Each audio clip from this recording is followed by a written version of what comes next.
Hey guys, today I'm going to teach you how to create a song recording template inside of Studio One. This will help you record songs faster. When you pull up and you create a new song, a lot of times it'll ask you to use a template, and they have a lot of templates already here pre-made for you. But what I like to do is make my own from scratch. Usually you can go ahead and choose one of these and then edit it to suit your own needs, because not only are you going to need to have all of the instruments and the inputs that you normally use, but you'll also need to have the arrangement as well. So let's dive right into that and you can see what I mean. We're going to go over here to a new song and we're going to call it Template Pop. 99% of songs have the same arrangement. So having the arrangement already set up inside of your template will help you to create the song faster.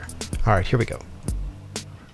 I know I said I'm going to help you create your template with the instruments and effects, but what I want to do first is actually just start with the arrangement, because that's so important. So 99% of songs are intro, verse, pre-chorus, chorus, verse, pre-chorus, chorus, bridge, chorus. That's 99% of songs. Instead of thinking of having to write a 5-minute song, you just have to think about writing a verse, a pre-chorus, a chorus, and an optional bridge if you feel like doing it. So you only have to write 3 parts, maybe even 2 if you do just verse, chorus. But if you start with all of these parts, this will help you to create an entire song. I'm going to go ahead and do this as markers first, and then we'll convert the markers. Open marker track, and we will click here to create a new marker, or you can just hit Y.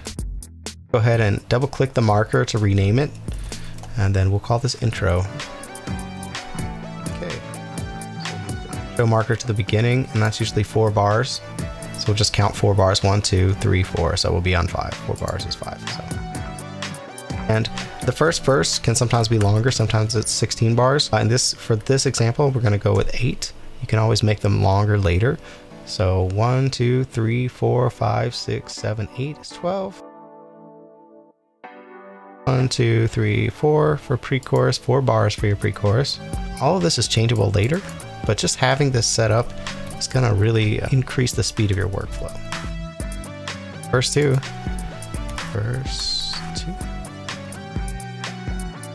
After this chorus, we're going to do a bridge. Okay, after the pre-chorus, the bridge, hit Y. Rename it. Bridge. And a bridge is usually 8 bars. Sometimes it's only 4 bars. It just depends on your song. If it's really trying to do something for the radio, be shorter, 4 bars.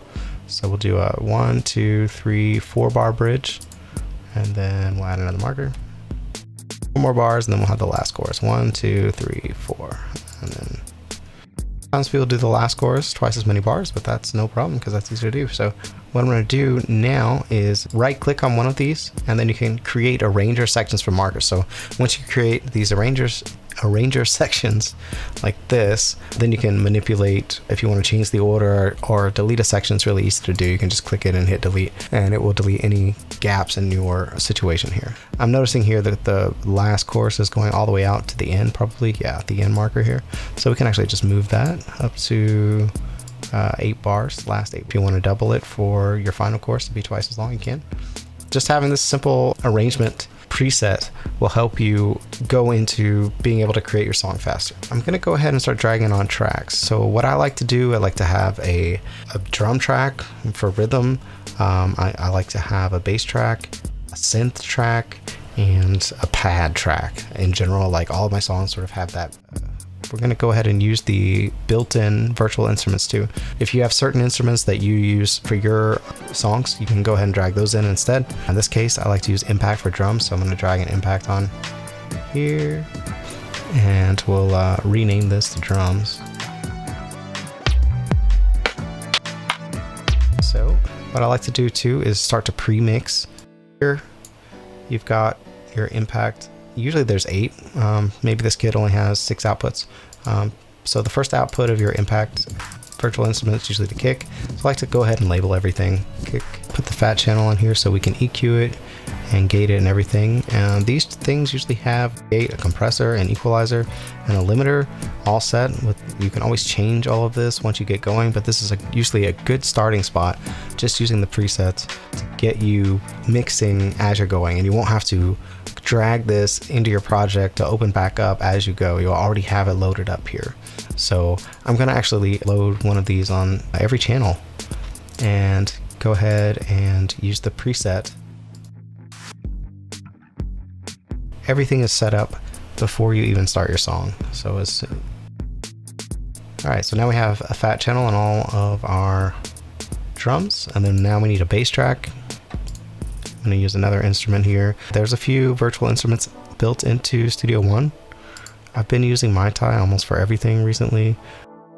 They've got some good bass sounds in here.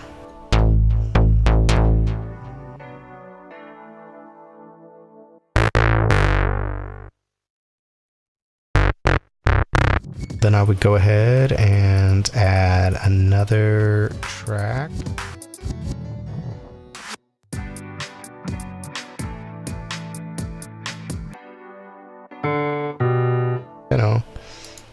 And one more instrument. Let's see here, maybe a pad from Maitai.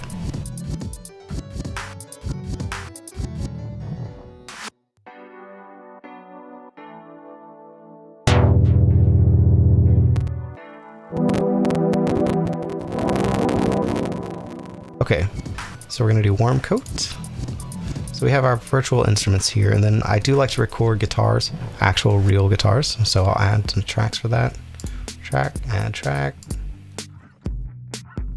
Stereo left and right, okay. Guitar, and then add another one for the right channel, guitar right. Go ahead and put a fat channel on these other ones, start pre-mixing. Effects, fat channel. Also, you don't have to go over here to browse to find it. You can, once you've added a fat channel to something, you can actually just click and drag it over. So we're gonna put it on everything. And always, the point is that it's there so that you can tweak it later. So we'll go over here. This one's for the piano.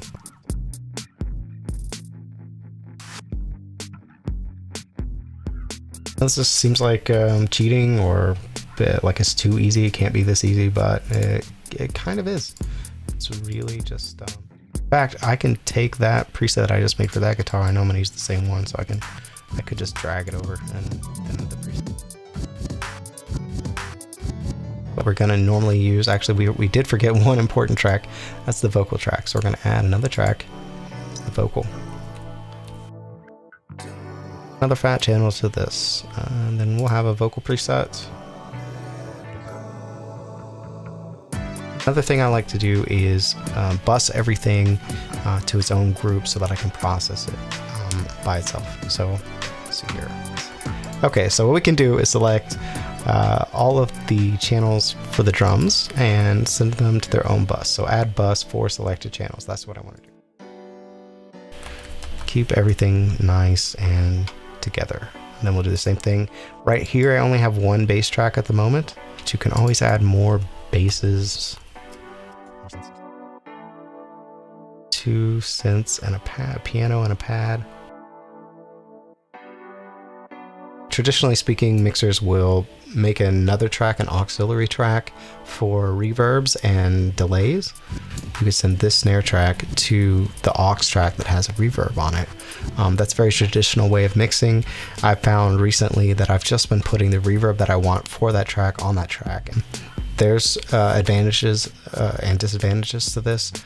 Disadvantage would be that if you can't EQ the reverb separately unless it's like built into the EQ.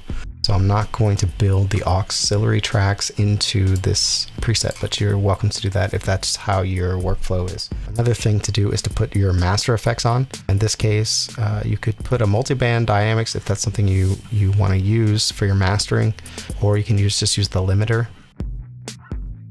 That will catch your peaks, and then I'll also put a precision EQ on there. The thing that's nice about the Pro EQ in Studio One is that it has an analyzer. So as you're playing, it's analyzing audio, and you can make sure that your mix balance is right. So if you need to, if you've got too much bass going on, you'll be able to see that. You'll be able to see, oh, I got way too much bass here. I need to jack this down, or I got too much hi-hat.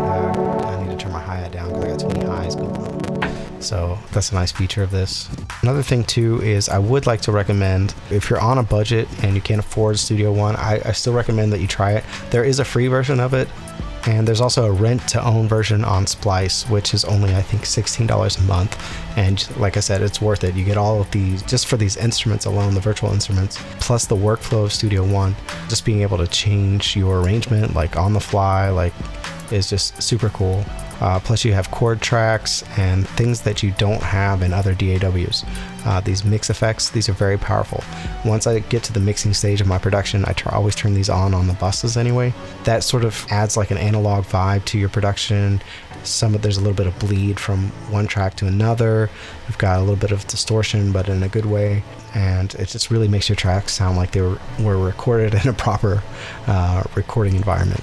So I'm going to tweak this a little more, and once I'm done tweaking this, if you are just going to use the template that I made for your template, you can actually just download it on jakeyWiggy.net. So I'll post that over there, or you can find the link in the description, or you can do this, just do this process and use the virtual instruments that you use, drag them in, every single one of them, start sort of mixing the way that you normally mix, make sure those plugins are on everything, and then next time you start a project, open up your template. So the last thing you need to do, once you've gotten everything that you normally use in your production, you go over here to template, and then you do save as template. So file, save as template, you name it template pop. What do we name this? Template pop. As the session, we can name this actual template pop. And you can write something about it. Intro, let's do it this way. Intro, verse. Save that. Next time you open up your Studio One session, you'll be able to get right into your song making. All you got to do is arm your track, start playing your bass, start playing your bass line, start playing your pianos, your pads, get your ideas down, and then you're off to the races. Thank you so much for watching, and if any of this didn't make sense, please leave a question in the comments below, or if you have another question about something else or how I write a song every week, let me know. And if you make vlogs or videos, a lot of the songs on my channel are royalty free, Creative Commons, and you can use the song in your video, and you'll still be able to get the monetization on your video. This is the first video of a series on how to write a song every week, and just having this basic template up, this will speed up your workflow dramatically. Thank you so much for watching.